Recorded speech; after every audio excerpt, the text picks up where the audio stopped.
Welcome, everybody, to Service Drive Revolution, your international version where anyone who loves the smell of a shop in the morning, the tires and oil and diesel and the noise and the best. This is for you if you love that like we do. Please say hello to Jeremy. Well, hey, everybody. To Adam. Hello, guys. And to Christian. Hello.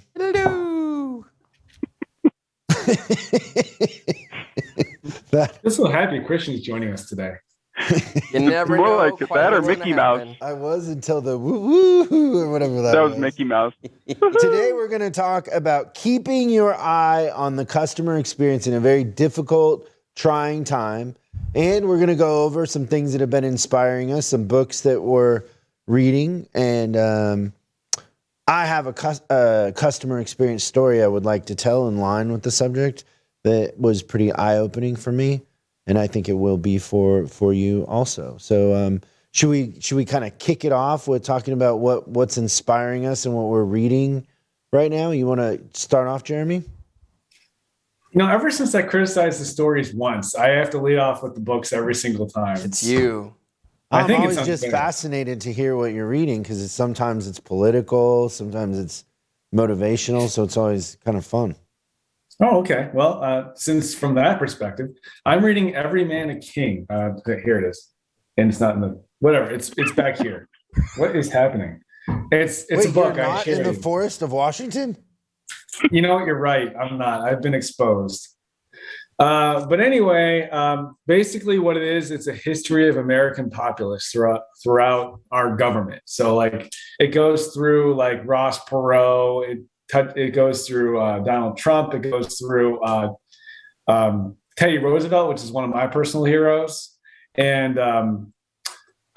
James Buchanan as well. So, I mean, it goes through a bunch of different like people, like how they came up into politics and kind of their perspectives and what motivated them and how they motivated the people.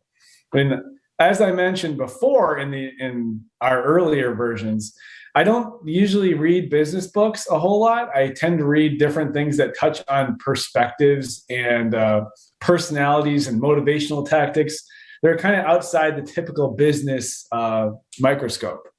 So that's kind of what you mentioned when I read. I don't typically read business books.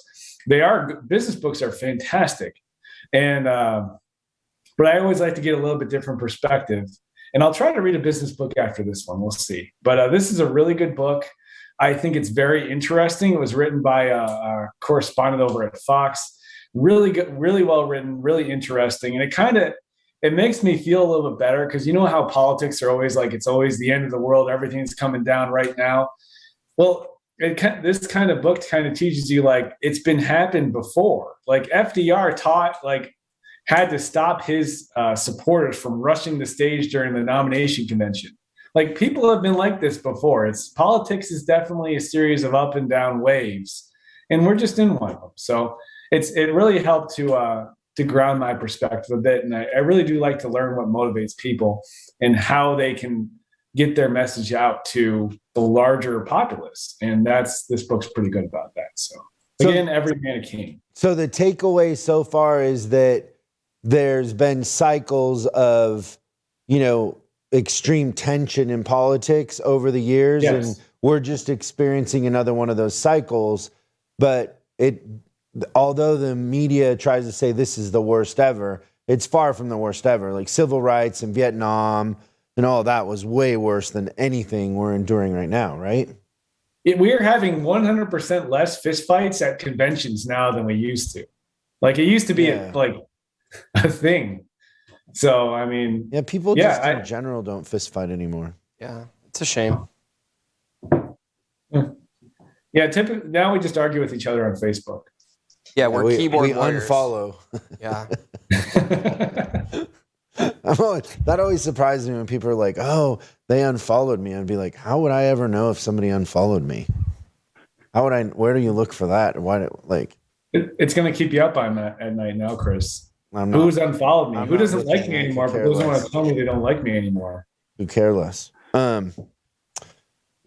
That's fun though. That's great. What about you, Adam? What are you reading? Well, I think that's kind of funny how that's a good segue into following people and the small things and as far as in like customer experience, right? So book I'm actually just finished reading is Broken Windows, Broken Business. Oh, it's by Michael Levine. I've given that book away to so many people. Like it's a staple. I love that book. And So easy to read. Yeah, so I've given it away in audio, but I'm also planning on purchasing several different copies to give this out to maybe some of our locations even. What I like about it is it's fresh. It's just what published recently. So it does talk a little bit about our current environment and what we're working with. But I think the biggest thing for me in there is we've talked about this before on small little things and focusing on that from a customer's perspective. So for me, the quickest thing to go to is bathrooms. Sometimes we have folks that kind of joke around bathrooms being important and clean at a dealership, but it does reflect on your image, even though it's whether it's a shop bathroom or a customer lounge bathroom, right? His example is about McDonald's, being consistent everywhere, but definitely having a clean bathroom, sometimes traveling a lot and you stop in at a McDonald's because there isn't a rest area or whatever, and it's filthy. And it's just kind of like, well, if it's filthy there, where else can it be? And it's just some of those little anecdotal things.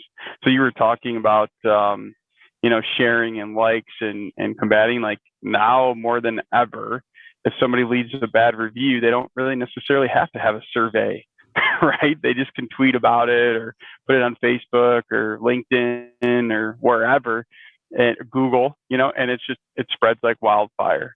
So it's one thing to think about moving forward from a customer's perspective. I think to me, it's kind of common sense, but we're going to definitely be under a microscope more now than ever when it comes to how a customer is treated. My little experience recently last week, at one of my local dealers, I will not call him out, but not knowing what the heck was going on with my vehicle in for a small service all day because it's close to where I work and I needed a shuttle and planning and getting the kid from daycare, knew nothing until I called. So it's kind of some of those little things and just the little nuances that I believe that people forget in times of our current environment. If not, they're getting worse.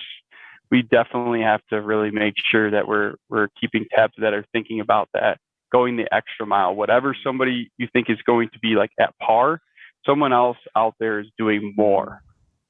So that's just one thing that, I thought the book was phenomenal. To me, it's kind of common sense, but it's definitely something that I think people out, whether it's in our industry or other industries, definitely should take a look at. You should be working on the business rather than in the business, and from a customer's perspective, that's what they want. Yeah, you might want to actually hit up the person in our office that and they might have a link where you can get those at a discounted rate. I think because we've had Michael speak before, and we've bought hundreds of those, and I think we know where to get them a little cheaper. Cheap books, like a wholesale type thing. Maybe I could be wrong, but you might want to try that. It's worth it though. It's worth it. You're right. It's a quick read, and it's very. His style is very like just on the nose. Like he's not wasting your time. He's just like, here's the point. Here's why. Here's a bunch of examples of why, and you're like, yeah, you're right. Yeah. It's hard to argue with a lot of the things he says. Yeah, and what's interesting is he's a PR guy, right? So he was he's famous for PR. He's PR for how many presidents? Like 3 presidents, Michael Jackson, Prince. The A-list of all A-lists. Yeah. Like he's done it. And he also is the author of Guerrilla Marketing, which is as iconic of a book in the marketing world. And then he wrote a business book. It just shows his depth of understanding of human behavior and psychology and just business. Yeah, speaking of human behavior, hold on for a second, sir. So I was out in Chicago a couple of months ago, and I hung out with Adam. So we went to a bar, and there's like this really drunk lady over, just kind of like one of those things where she's got her head on the bar, and Adam's like, yeah, you see that girl over there? I'm like, oh, yeah. He's like, I almost married her 10 years ago. And I'm like, Oh, she's still celebrating. Wow, Adam, you have an effect. Yes. But thanks, Christian. I appreciate that. Thanks for sharing it to the world. Yes. I guess he thought that was a secret when that happened. Not with me. Oh, cat's out of the bag. Jeremy, have you read Broken Windows? I have not. No. I think that's one, if you're going to read a business book next, I think that's one you'd actually like because it is one that's good to give out in the sense that to me, it's better than Tipping Point in the sense that Tipping Point kind of starts out the same way, the Malcolm Gladwell book, but it goes somewhere else. And Broken Windows kind of stays on the same track. Okay. And it's an easy read. Like, it's right to the point. Well, one thing, Jeremy, what I appreciate is, in some of our experiences when we have these discussions with folks and make suggestions, it's very easy to get into that trap of the external locus of control and things that are happening. And what I appreciated, like kind of what Christian just said, is when he keeps peeling back the layers into the why, and you just get to a point, it's like, there really isn't an excuse. You really can't have an excuse for this. That is the truth of a perception of what a customer expects. Bottom line, wouldn't you expect that? Yeah, well, that's what's funny, right? Is it's what we expect, but we never see ourselves as the customer when we're in the position of authority, right? Right. Exactly. Yeah, you can't get mad at a customer for making a connection that a dirty bathroom equals a dirty kitchen. Like, that's not their fault. That's just normalcy. Well, and you can extrapolate that to people that are late, right? Like people that have messy houses or an office. Like, you pretty much can tell a lot about somebody by just watching behaviors or outcomes of behaviors, like, just how they handle things or run their general life. You can pretty much tell how they're going to approach other things. Yeah. How we do anything is how we do everything. True. Bam. Yeah, I'm dropping them today, Adam. What do you, did you come up with a book? I don't think anything that would be super fascinating to the audience. Probably the closest thing, like if you really want to start to understand human psychology, 6 Minute X-Ray, I think is pretty cool, by Chase Hughes, where it talks a lot about like how to interpret the information that's coming to us from people where they don't know that they're letting off the information. Yeah. It's interesting though that like I'll recommend that and people, I don't know, it seems like it's a little dense.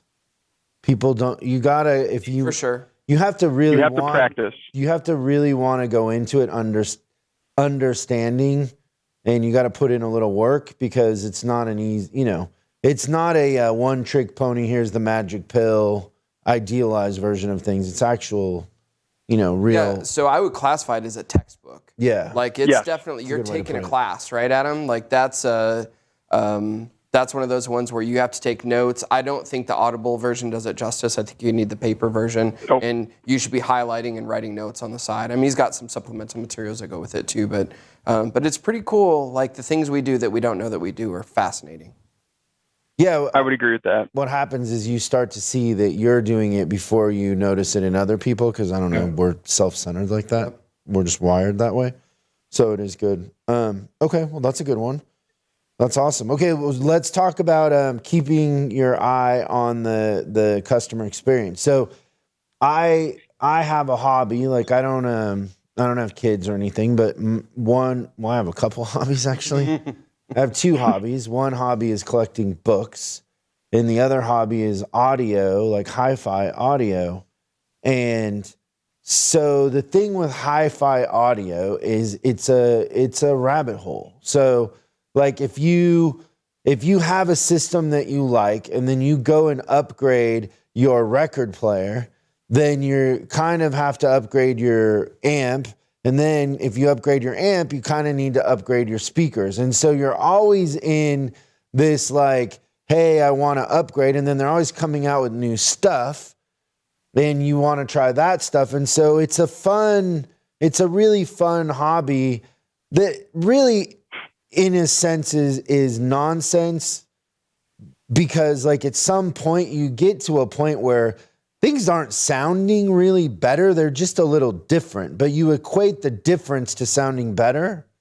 I don't know. It's a funny hobby full of like really interesting people that have really strong opinions and, but like any hobby. I ordered a new integrated amplifier that is I have a friend who's really into this, Codis, that said, you really need to try something with tubes because everything I've had audio wise has been solid state, I guess I would call it, right? Is that the correct term, Adam? That's the correct term. Yep. And so I ordered this Macintosh that is a blend. So the pre is tubes and then the solid state is the amp, but it's both in one. Now that according to forums online, that setup doesn't sound that great with the speakers that I currently have. So I've been I've been thinking about speakers, watching reviews on speakers, kind of going down the rabbit hole, and it's part of the fun is the hunt. So a lot of people say that the Bauer and Wilkins speakers sound the best with the Macintosh. And so the guy who I ordered the Macintosh from, by the way, it takes 3 to 4 months to get it because just like everything, they are behind and having a hard time getting parts and that sort of thing. So you put a deposit down and then, 3 or 4 months later, you get it. But the person that I bought it from is a friend of Patricia here in the office.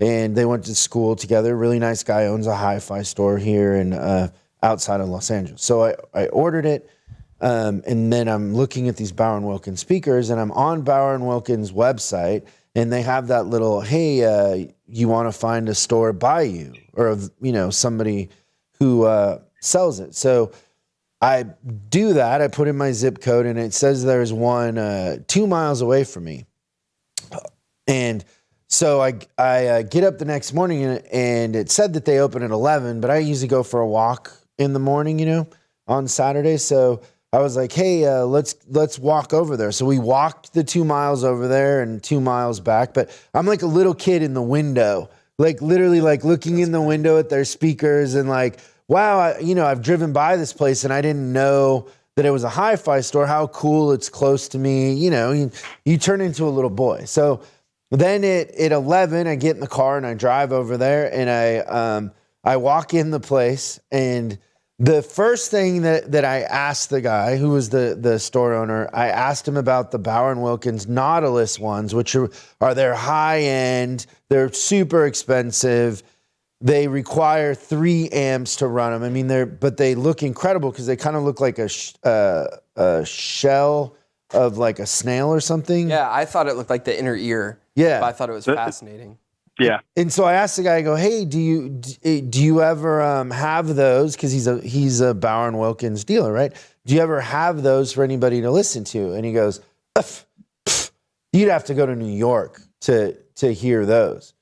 And instantly I'm thinking like, well, that's not true because I know people here in LA have them because I've seen people with them before. So I know people here in LA have them. So, okay.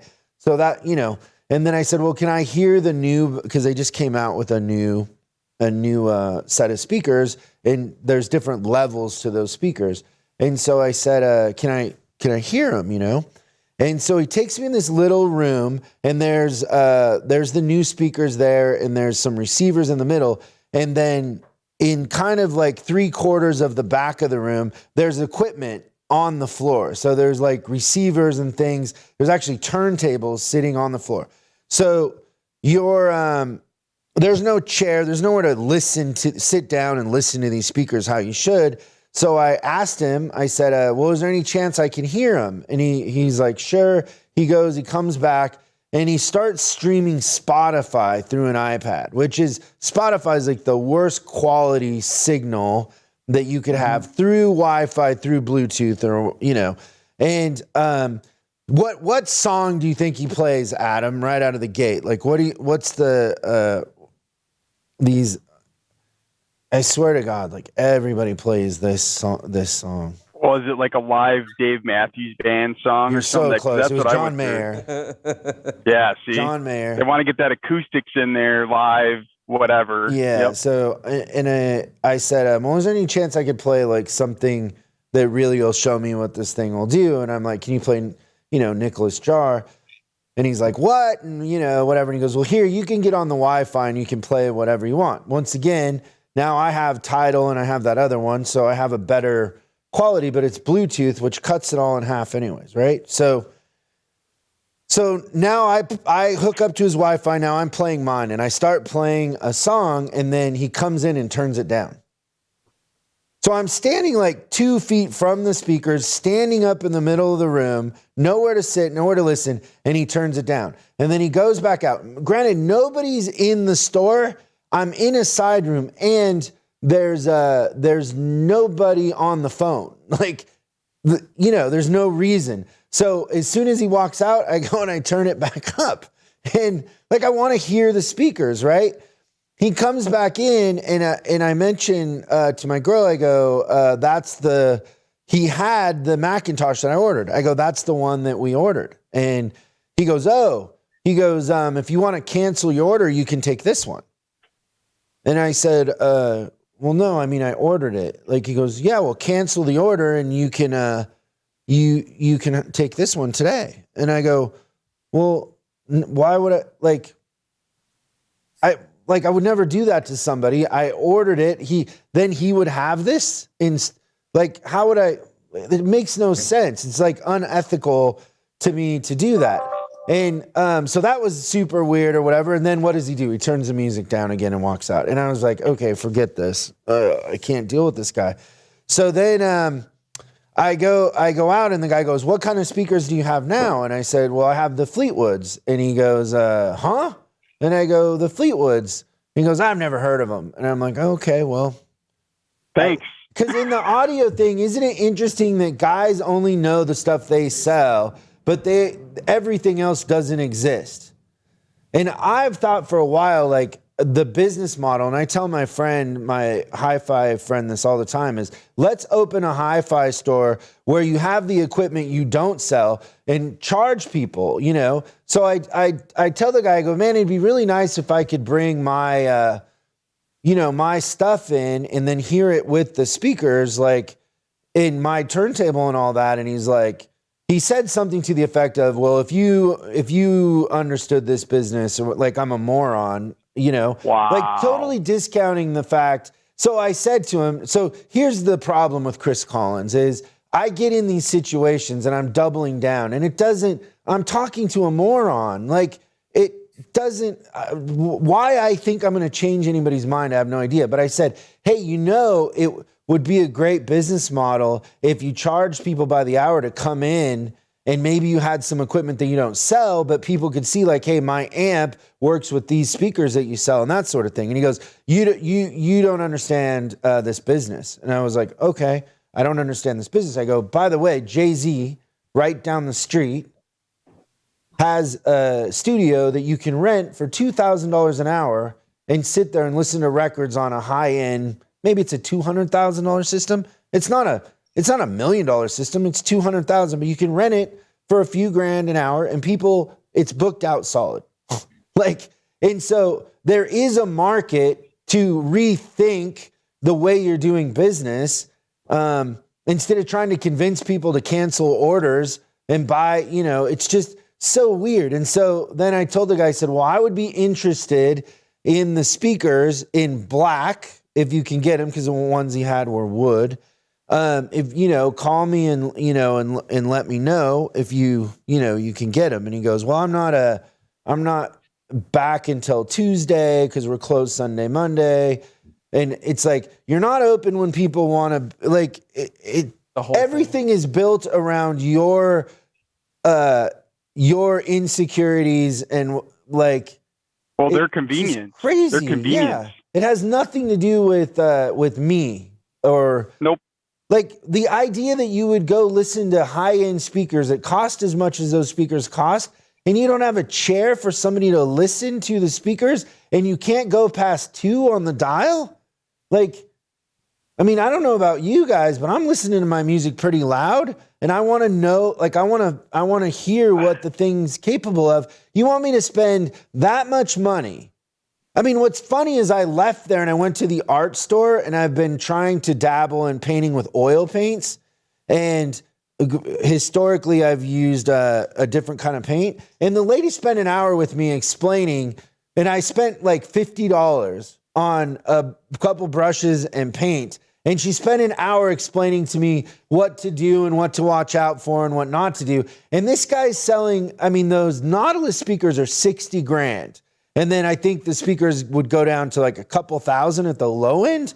But the guy can't even like treat you like a human. Just, so the end of the story is he says, he looks up the Fleetwood speakers on his computer and he says, oh, those look retro. Those wouldn't work here. And I said, well, I would hope, once again, I'm like, I think that people care or whatever. I would hope that most people buying speakers were buying them for the sound, not just the look, that it would be 70% sound. He goes, not here. And I was like, oh, okay. I go, well, what's the most retro thing in hi-fi? Macintosh. They look like Trans Am dials. And so you're selling the thing that is the most retro thing, but you think that by talking down my speakers that you've never heard of, let alone experienced, that's going to make me want to buy your speakers. Like we're on the playground and we're 5 years old and it's like, oh, I like this girl, so I'm going to punch her, kind of a thing. Like it's about as juvenile as it can get, and that's that market. And you just walk away, and the rest of the day you're just pissed. You're thinking like, I want to spend my money, but how could I possibly, I'm trapped because he's the only guy in town that sells them. And it's the same thing in service. It's like our customers are kind of trapped coming to us, but oftentimes we're making them do it our way, and we're not listening to them, and we're not aware of the fact that the market is changing. The consumers have more say in what's going to happen, and we can't just hold them hostage and make them do it our way because that's the way we've always done it. Because frankly, a lot of our systems are the way they are because it was handed down through tribal knowledge, and every generation it kind of lost something, but we're just copying what they did 50 years ago. We're not thinking like, how can we make this better for the customer? We're just thinking about how can we just do this thing with the least amount of effort or brain damage. What we're thinking. Well, and right? It's not going to last. It's not going to last in our current environment, right? Things will hit worse than rock bottom. So what we've been doing, the way we've always been doing things isn't going to work moving forward.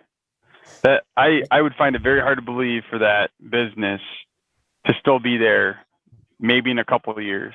But I agree with you 100% in the whole hi-fi thing. Well, I asked him if he was interested in selling the business, and he did a pff.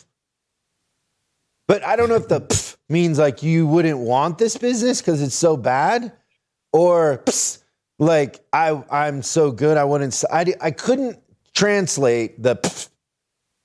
But I'm going to take another swing at him because I believe that with very little investment, you could create an environment where, I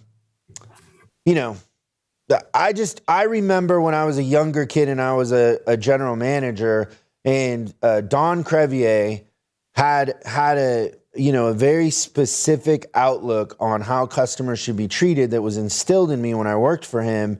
And we would sell so many M5s and M6s and M3s because nobody else would let people drive them, and we would let them drive them.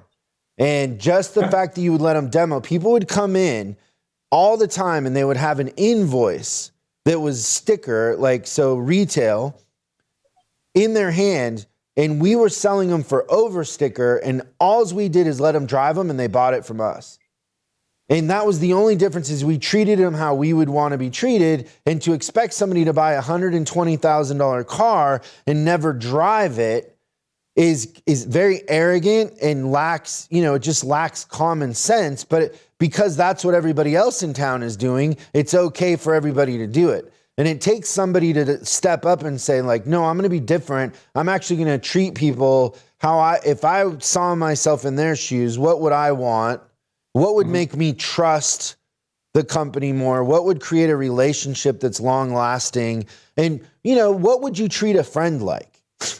Because how you build clientele over a long period of time, frankly, is treating people like friends, like treating them like they matter, not like it's a commodity. And we're trying to, it's always about bartering, because when you treat people like it's a commodity, then it's always just going to be about who can do it for the lowest price. Yep. I mean, that's just how it works out. But if you treat people like they're your friend and like you care about them, price just has to be fair, but it isn't the driver of the transaction. Well, especially in the world of hobbies, like I'm into motorcycles, so it's similar. You have to allow your customer to emotionally connect with not only your product, but also with you as a business. Otherwise, it's not going to work because they don't need it. There's other options out there. And but so basically, what's the kitty cat's name? This is Maple. Maple. Here. I thought you were about to get attacked by some Maple. Jurassic Park animal. Yeah, there's cats in these woods, and they're big. Well, I mean, isn't it funny, Jeremy? Even to that point of motorcycles, is what I felt like when I was looking that up, and I walked down there and was looking in the window. Is I felt like a little kid, like my imagination was wide open. I was excited, like I was on the hunt, and then all of that is just killed in an instant. Yeah, as a customer, you were ripe for the picking. Oh yeah, all you had to do is picking. like take a little interest in me and encourage me a little bit, and I was in 7-year-old boy mode playing on the playground. Yeah, I think the big thing that I get out of that story too is I think that the story about the art shop is perfect for that. And then there was a thing, it's ironic that it was Michael Levine that said that. He used this phrase that just sticks with me to this day, is you got to have a maniacal obsession for customer service. Yeah. And like maniacal is the right word. And I think about a lady spending an hour with you to sell you 2 paintbrushes is maniacal. Like that's next level stuff. But the expectation on a hobby that, excuse me, is really high dollar like that. Like the first thing I would want if I walk into a stereo shop like that, the person on the other side of the counter should love music. They should have a passion for what it is, and like there's definitely they're like they're anti their own business. I'm out when they turn the volume down. Like, no, have an experience, because if you have I don't know how you stayed there, and then you start to associate that with coming into that shop, you want to come in and have another experience. And I know that every time I get somebody in the shop and they have an experience, there's a sale on the other side of that, right? So it's the whole thing, but same thing on our side, right? If you don't have a passion for the trucking industry and what we do for the country, and like at its purest form, like we're keeping families fed, and we're keeping, we're keeping people clothed, and the industry itself has so much value to the country and to the world, really, when you think about it. Like if you're not coming into it and you're not looking at every customer interaction with that much passion, then you're just the stereo shop owner. Yep. What's funny is the stereo shop is a little mom and pop. The art store is a national chain. Wow. There's really no connection between the fact. You would think when I told that story that the art store would be a little mom and pop. No, they're a national chain. And the lady said to me as I left, like, hey, if you have any questions, just call, and that's a national chain. It really is about people helping people. The situation, the business model has very little to do with just your maniacal passion for customers, right? Yeah. Well, I'd also add into that though too, is like even in that experience, when you're spending that kind of amount of money, it can be a little intimidating, right? So if you are trying to get some knowledge, it is helpful to meet somebody that is passionate about what you're going in there for, because like you said, talking like as a friend. And when you're talking to a friend, you're trying to help educate, coach, or whatever on what you're passionate about.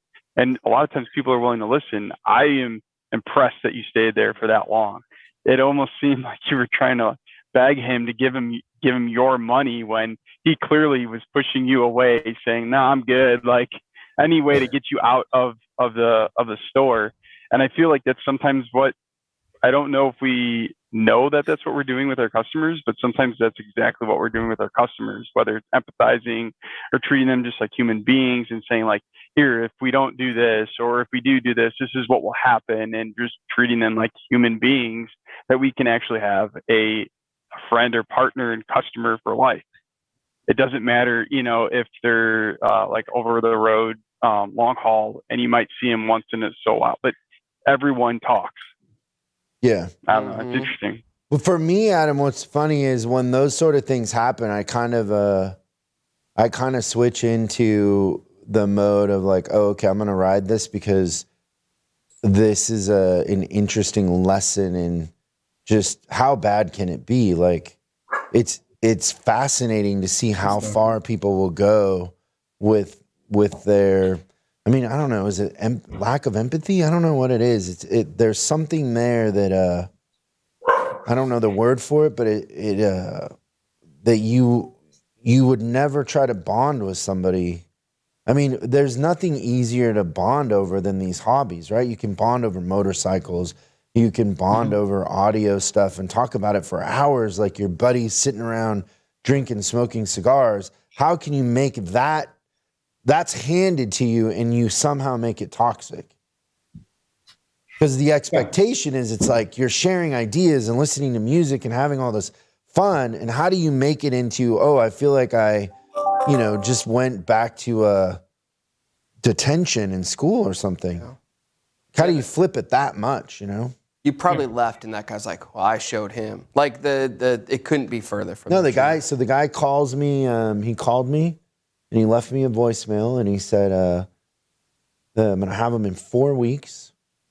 And if you want to come in and hear them, when I get them, give me a call back, and I'll put your name down, and I'll put you on a list. And so I called back, and I said the guy's name. So just imagine if I call and I'm like, the guy answers, he's like, hello. And I go, hey, Christian, this is Chris Collins. I am interested. So if you would let me know when they come in. He's off until Thursday. You can email him or call Thursday. His training's consistent. And then he goes, do you have his email? And I go, no, but I don't have anything to write with. I mean, I don't, it's like. Making it hard. Like for a second, I thought, okay, this is turning. No. Then the guy that, is there Tuesday through Thursday is like, you can email him. It's like, you take a message. Like, but why can't he help you? What speakers were you talking to him about? That's amazing. Like, it's so easy just to show some enthusiasm. Yeah. It's not like we're talking about colonoscopies. Like, it's fun stuff. It's music. It makes people feel a certain way. It's, it's magic in a sense, like food and music and dirt bikes. And like, it takes you back to your childhood. Same thing with boats, right? Like water skiing, all that stuff. It's like, how can you mess that up? Yeah. Like you're literally trying to, because the people coming in the front door are enthusiastic. Like, they're excited. Yep. It's why they're there. And then somehow we ruin it. Well, I mean, they mastered that in the industry, though. You don't want to commoditize the transaction because, as you mentioned, then they're going to be watching the dollars. If you can make an emotional connection in anything, then you're going to get repeat business. It's not that hard. Just make sure to put yourself in the customer's shoes and create the experience that not only they expect, but one that they don't even expect, more than they expect. It's not that hard to do, but you have to pay attention to it and actually care. Yeah, that's the key. You got to care. Yeah. The bar is low and we'd rather limbo. Yeah. Like, I was doing service advisor training last week or a week before. And so, one of the service advisors said something that really struck me, because it's not something I hear a lot. They actually call the customer after the customer had a service experience, whatever it was, and basically just ask them how they felt, how was their truck running, how was it operating, and lo and behold, not only is the customer happy, but they mention other things that they just thought about that they'd like to have fixed. So it's repeat business. Also, we have got to stop treating our customers as a commodity, as something that's always going to be there, because it's not true. Once again, I think that that's just how you would treat a friend, right? Yeah. Like Adam and Christian go out drinking or whatever, and then the next day, Christian's going to send him a text like, hey, are you okay? That was sure fun. Like, it's the same sort of thing, right? As you're like, hey, how is it running? How's the truck? You know, it's just something that somebody who cared about you would do. And then it's hard not to reciprocate somebody Right. showing that care for you in return. Yep. We need a lot more of that these days for sure. Yeah, because morale is low. Like, people are looking for a connection. People are looking for others to care because everything is so like adversarial and political and, you know, inconvenient, and we don't have this, and this is on a ship somewhere in the middle of the ocean, and so we need that one last part to do the thing. And it's like all that can, you know, be fixed by just treating them like friends. Yep. Absolutely. Good stuff. Well, that was a fun conversation, you guys. Great. Yeah. Absolutely. Should we talk about the expo, Adam? Yeah, we should. March Should 27th. you talk about the expo? Yes, I am. All I know is that I'm gonna have a booth there, and I'm Yeah, gonna you be can have a there booth there. for 1.5 of the days, Yeah, 1.5 days. and then 20 Christian's so- got me flying to Florida for some other I do. speaking thing. Do I get to go to the expo? Of course, We would love to have you, Christian. Christian. So we can have a night of off-roading. But if you're going, please come by and say hello. We'd love to see you. Maybe we should do one of these live there if we could. I don't know if that's possible. Yeah, that'd be good. March 27th through the 30th, right? Yeah. Be manning the booth, talking to some folks. We want parts and service managers walk up there, share experiences. Who are the speakers? Like, what's the highlight of this? I've never been to one of these. I don't know who the keynote speakers are for the general sessions just as of yet. I Is it think like invites Sinbad are still or- going out. Ted Nugent? Ted Nugent? Ooh, if it was Ted Nugent, that'd be pretty sweet. I'll bring my bow. Well, I'm going to let that one go. A boomerang gun. Lots of juicy parts and service content, though. We're going to have breakout sessions going over. Aren't you doing a breakout session? I'm doing a breakout session. Of course he is. What's it on? It's going to be on. We're going to do some focus on triage Cats of war. process, courtesy inspections, process documentation. You know, the stuff that gets people going. You know, I don't know how we're gonna keep their enthusiasm down to the point they're not rushing the speakers. You know, but it's Well, they have you, Jeremy. They have you, so I'm sure Yeah. you'll keep them enthusiastic. You'll somehow make it interesting. that's my goal. But it's going to be a great time in Denver. And I'm looking forward to visiting and the Chris Collins booth.